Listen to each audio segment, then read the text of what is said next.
Di zaman dahulu kala, sebelum Babilonia tenggelam dalam debu sejarah, berdirilah sebuah kerajaan megah yang dipenuhi menara-menara tinggi, patung-patung berlapis emas, dan jalan-jalan yang dipenuhi kemewahan. Di tengah kemegahan itu, ada satu sosok yang mencengangkan dunia, Namrud bin Kan'an, sang raja yang bukan hanya menguasai negeri dengan kekuatan militer dan kekayaan, tapi juga mengaku sebagai Tuhan. Namrud bukan raja biasa. Ia berasal dari garis keturunan pemberontak dan membangun kekuasaannya di atas penindasan dan sihir. Ia memerintah dengan tangan besi, dan tak ada seorang pun yang berani menentangnya. Dalam sejarah, ia tercatat sebagai penguasa tiran pertama yang memproklamirkan dirinya sebagai Tuhan, jauh sebelum Fir'aun di Mesir mengikuti jejak kesombongannya. Tapi langit tidak tinggal diam. Allah Subhanahu wa Ta'ala mengutus seorang Nabi Ibrahim alaihi salam, pemuda pemberani yang lahir di bawah rezim Namrud. Dan dari sinilah sejarah pertarungan akidah pertama dalam catatan manusia dimulai. Satu pihak adalah raja yang menguasai dunia, memiliki pasukan dan kekuatan gaib. Pihak lain hanyalah seorang pemuda tanpa senjata, tanpa bala tentara. Tapi ia memiliki iman dan tauhid yang tak bisa digoyahkan. Pertemuan mereka bukan sekadar dialog biasa. Ini adalah benturan antara kebenaran dan kesombongan, antara cahaya langit dan kegelapan bumi. Namrud menantang Ibrahim. Ia bahkan mengadu kekuatan dengan Allah, mengklaim bahwa dirinya bisa menghidupkan dan mematikan. Tapi satu kalimat dari Ibrahim membuat lidah sang raja keluh dan jiwanya terguncang. Sesungguhnya Allah menerbitkan matahari dari timur, maka terbitkanlah ia dari barat jika engkau benar. Dan sejak hari itu, Namrud tak pernah tenang. Ia mulai menyusun kekuatan untuk menandingi Tuhan semesta alam. Ia membangun menara tertinggi, mengklaim ingin menembus langit dan bahkan mencoba membunuh Tuhan. Namun Allah hanya perlu mengirim seekor makhluk kecil untuk mengakhiri kisah raja sombong ini, seekor nyamuk, yang menjadi alat untuk menjatuhkan sang penguasa angkuh dari tahtanya. Inilah kisah langka tentang Namrud, raja yang menantang langit dan dikalahkan oleh makhluk yang bahkan tak terlihat oleh mata. Kisah ini adalah pelajaran bagi manusia, bahwa kesombongan sekuat apapun pasti akan runtuh di hadapan kebenaran.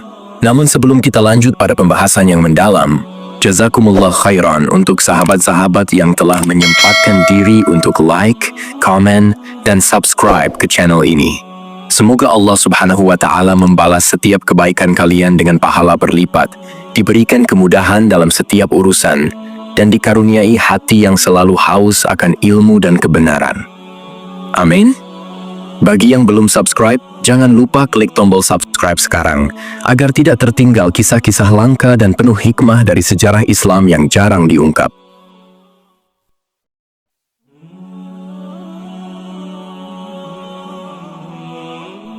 Langit Babilonia pernah diselimuti kabut sihir dan kekuasaan.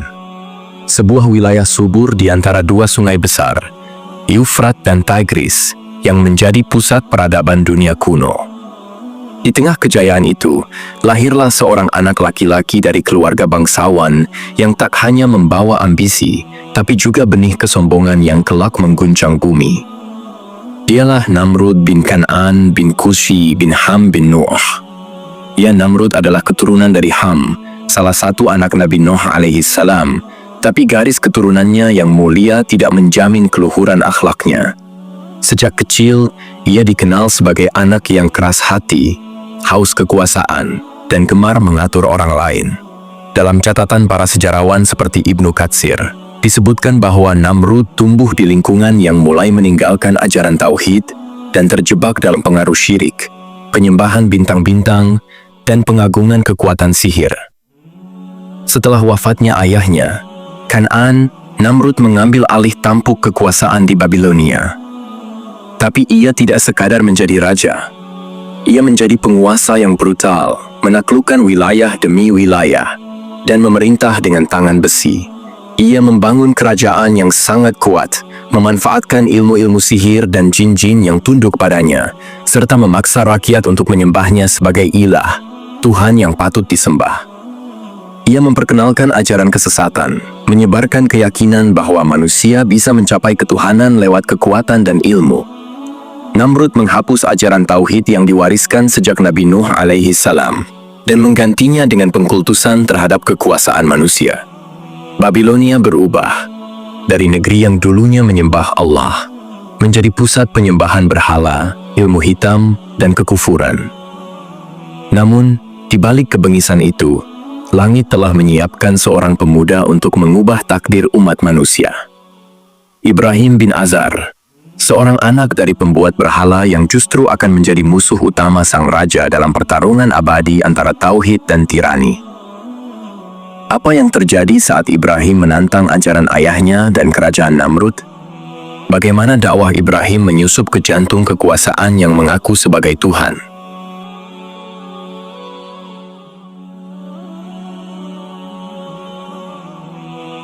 Di tengah kota Babilonia yang megah, namun dipenuhi kesesatan, lahirlah seorang pemuda yang hatinya tidak tunduk pada apapun selain kebenaran. Namanya Ibrahim bin Azar, anak dari seorang pembuat berhala yang ternama di kota itu.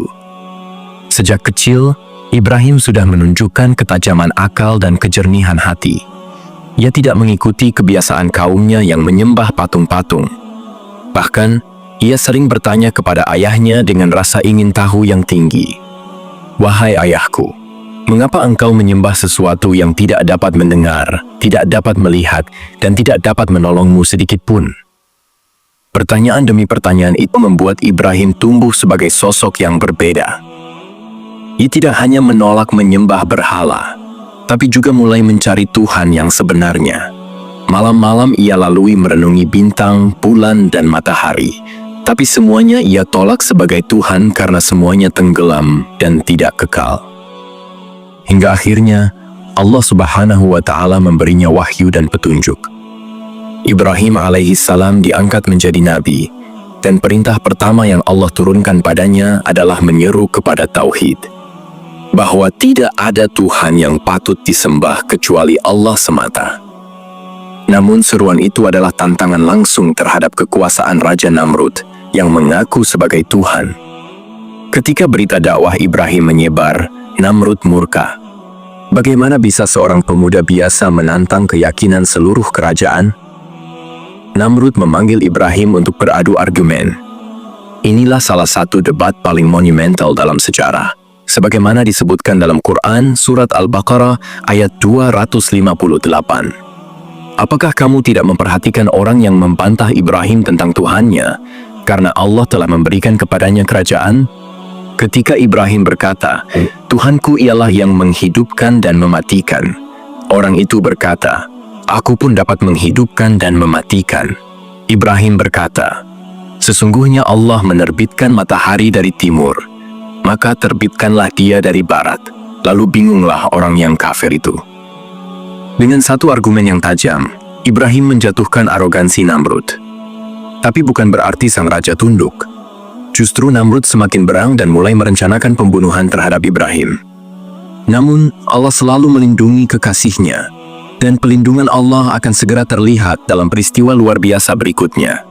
Ketika Ibrahim dilempar ke dalam api, dan api itu justru menjadi dingin dan menyelamatkannya. Apa yang terjadi pada momen itu? Bagaimana Namrud menyaksikan kekuasaannya dihina oleh api yang tak mampu membakar seorang nabi?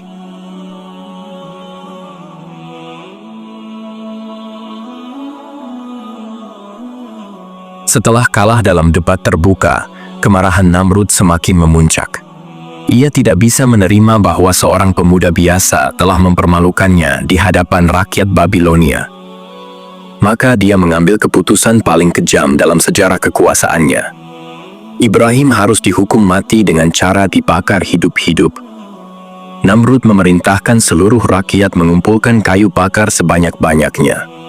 Tumpukan kayu itu menjulang seperti gunung. Api dinyalakan dan menjadi kobaran yang sangat besar, hingga burung pun enggan melintasi langit di atasnya. Ibrahim alaihi salam diikat dan dilemparkan ke dalam kobaran api dengan manjanik, alat pelontar, karena panasnya terlalu dahsyat untuk didekati langsung oleh manusia. Namun saat itu juga, terjadilah salah satu mukjizat terbesar dalam sejarah para nabi.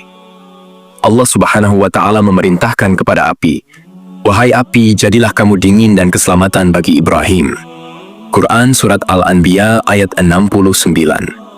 Seketika, api yang membakar itu berubah dingin. Tidak hanya dingin, tapi menjadi tempat yang nyaman dan menyelamatkan. Tali-tali yang mengikat Ibrahim hangus terbakar, namun tubuh Ibrahim tetap utuh. Tidak ada luka, tidak ada nyala, tidak ada hangus. Rakyat Babilonia yang menyaksikan kejadian itu terdiam dalam ketakutan dan kekaguman. Namun anehnya, hati Namrud tetap membatu. Ia menyaksikan mukjizat di depan matanya, namun masih menolak untuk beriman. Bahkan, ia semakin menyombongkan diri, seolah menantang kuasa langit yang melindungi Ibrahim. Di sisi lain, keberanian Ibrahim dan keselamatannya dari api menjadi titik balik penting dalam dakwah tauhid. Banyak penduduk Babilonia mulai bertanya-tanya, dan beberapa bahkan mulai menyadari bahwa Namrud bukanlah Tuhan, tetapi penindas. Namun Namrud tidak tinggal diam. Ia tetap memerintah dengan tangan besi. Ia menyebarkan ketakutan, dan ia semakin haus kekuasaan. Namun Allah punya rencana besar yang tidak dapat dihalangi oleh siapapun. Setelah gagal membunuh Ibrahim dengan api, Namrud mulai merencanakan cara lain untuk mempertahankan tahtanya dan membungkam kebenaran. Tapi dari langit, keputusan Allah telah diturunkan. Apakah Namrud akan bertobat setelah semua ini? Ataukah ia akan terus menyombongkan diri hingga ajal menjemputnya? Bagian berikutnya akan membongkar akhir dari kisah tragis ini.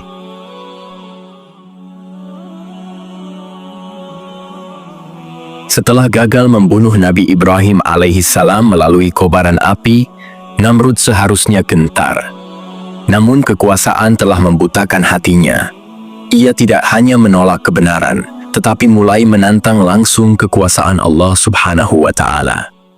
Dengan penuh kesombongan, ia berkata kepada rakyatnya, "Akulah Tuhan kalian yang paling tinggi."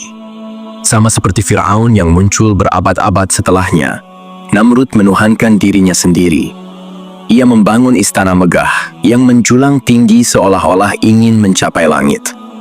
Ia bahkan dikisahkan memerintahkan pembuatan menara raksasa dan persenjataan yang bisa diarahkan ke langit sebagai bentuk simbolik dari kesombongannya kepada Tuhan Ibrahim. Namun Allah tidak diam. Setelah berulang kali diberi kesempatan untuk bertobat, Namrud mengakhiri hidupnya dalam kehinaan yang tak terduga. Dalam sebuah riwayat disebutkan, Nabi Ibrahim alaihissalam berdoa, "Ya Allah, sesungguhnya ia telah menganggap dirinya sebagai Tuhan dan menantang kekuasaan-Mu. Maka tunjukkan padanya bahwa Engkaulah Tuhan yang Maha Kuasa." Doa itu dikabulkan. Allah tidak mengirimkan pasukan besar untuk melawan Namrud. Tidak pula badai atau gempa yang mengguncang kerajaannya. Allah cukup mengutus seekor makhluk kecil nyamuk untuk mengakhiri hidup penguasa sombong itu. Nyamuk itu masuk ke dalam lubang hidung Namrud, lalu terus menembus ke dalam kepalanya. Namrud kesakitan luar biasa. Ia meraung-raung dan memerintahkan rakyatnya untuk memukuli kepalanya dengan palu agar rasa sakitnya berkurang. Ia terus seperti itu hingga akhirnya meninggal dalam keadaan hina, terkutuk, dan tak berdaya. Inilah akhir dari seorang raja yang menolak kebenaran meski telah menyaksikan mukjizat di hadapannya. Ia mati bukan dalam peperangan, bukan dalam kejayaan, tetapi oleh makhluk kecil yang diremehkan.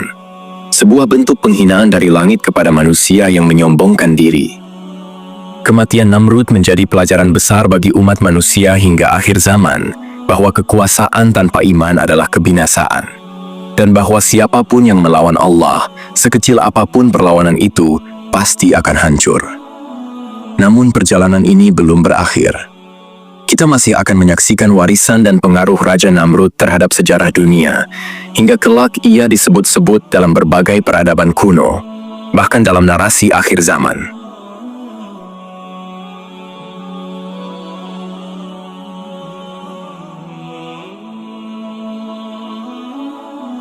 Setelah kematian Namrud yang tragis, sejarah tidak melupakannya begitu saja. Meski tubuhnya terkubur bersama kesombongan dan kekafirannya, namanya hidup dalam berbagai riwayat, legenda, bahkan mitologi peradaban kuno. Ia tidak sekadar menjadi simbol kekuasaan, tapi juga simbol kehancuran akibat pembangkangan terhadap Tuhan yang Maha Kuasa. Beberapa sejarawan dan mufasir menyebut bahwa Namrud bukan hanya sekadar raja lokal Babilonia, tetapi ia adalah simbol dari peradaban manusia pertama yang menentang wahyu secara terang-terangan. Ia menolak kenabian, ia menolak langit, dan ia menolak sujud kepada Tuhan yang menciptakannya. Dalam teks-teks kuno, Namrud disebut dalam bentuk nama yang berbeda-beda. Dalam catatan Yahudi dan Kristen, ia dikenal sebagai Nimrod, raja yang pertama kali membangun kota Babel dan memimpin pembangunan menara Babel yang ingin mencapai langit. Tujuannya sama, menandingi Tuhan. Walaupun kisah ini tidak sepenuhnya identik dengan versi Islam, intinya sama. Ia adalah simbol kesombongan manusia terhadap wahyu. Dalam literatur Islam, para ulama menegaskan bahwa Namrud adalah satu dari 4 raja yang pernah menguasai dunia, bersama Nabi Sulaiman, Zulkarnain, dan Raja Bukhtanashar.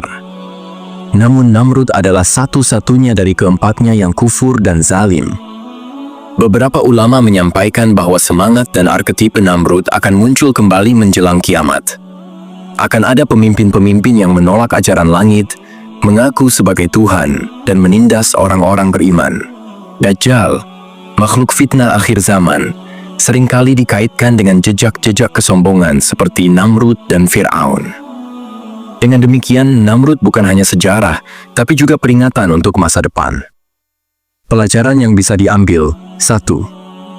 Kekuasaan bukan jaminan keselamatan jika tidak dibarengi dengan iman. 2. Kesombongan adalah awal kehancuran, sekecil apapun bentuknya.